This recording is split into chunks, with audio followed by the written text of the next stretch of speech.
পশ্চিম মেদিনীপুরের এক প্রত্যন্ত গ্রামের বাসিন্দা শিল্পী দেবাশিস বেরা দেবরাত বালিচক এলাকাতে তৈরি করেছেন তার নিজের একটি আর্ট স্টুডিও।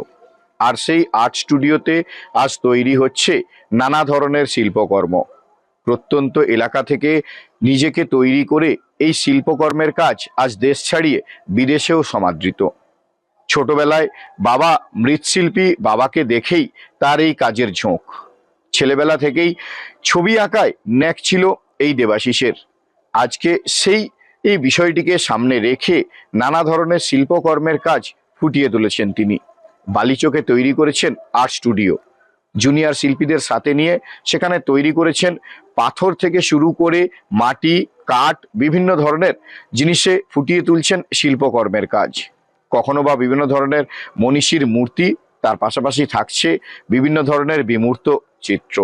নানা ধরনের তার এই শিল্পকর্ম দেশ ছাড়িয়ে আজ বিদেশের গণ্ডি পেরিয়েছে। সম্প্রতি অস্ট্রিয়া থেকে ফিরে এসে তিনি নিজের এই আর্ট স্টুডিওতে কাজ চালিয়ে যাচ্ছেন। ফ্রান্সে একটি শিল্পকর্মের প্রতিযোগিতায় অংশগ্রহণ করে সমাদৃত হয়েছিলেন এই শিল্পী। বর্তমানে তিনি চান তার এই শিল্পকর্ম বিভিন্ন জায়গায় ছড়িয়ে পড়ুক।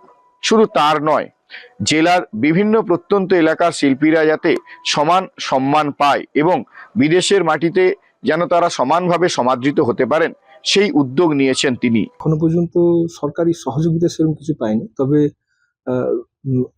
ইন্ডিয়ার অল ওভার ইন্ডিয়ার সরকারি যে মিউনিসিপ্যাল কর্পোরেশনের যে কাজগুলো হয়, যে প্রজেক্টগুলো হয় নগর সাজানোর জন্য, সেখানে আমি সিম্পোজিয়ামস গুলো করি।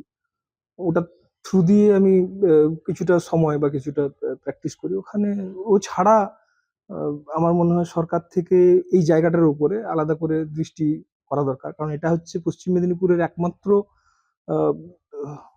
আর্ট সংস্থান যেখানে আর্টের সেরকম স্টুডিও এই গ্রামের মধ্যে করে রেখেছি একটা। জাস্ট এই প্রতিষ্ঠানে আমার ইচ্ছে যে আমি কিছু আমার জেনারেশনে বা পরবর্তী জেনারেশনের আর্টিস্টরা এখানে প্র্যাকটিস করুক। এখানে সব রকম ইকুইপমেন্টস রাখা আছে এবং তাদের সহযোগিতা হেতু আমি স্টুডিওটা করেছি আর কি। এবং সেছাড়াও ইন্টারন্যাশনালি আর্টিস্টরা, আমার বন্ধু বান্ধব যারা আছে, তারাও এখানে ইনভাইটেড হবে হয়তো ভবিষ্যতে সেরকম পরিস্থিতি হলে। এবং সেই মতনই তিনি তৈরি করে তুলেছেন তার সেই আর্ট স্টুডিওতে নানা ধরনের শিল্পকর্ম।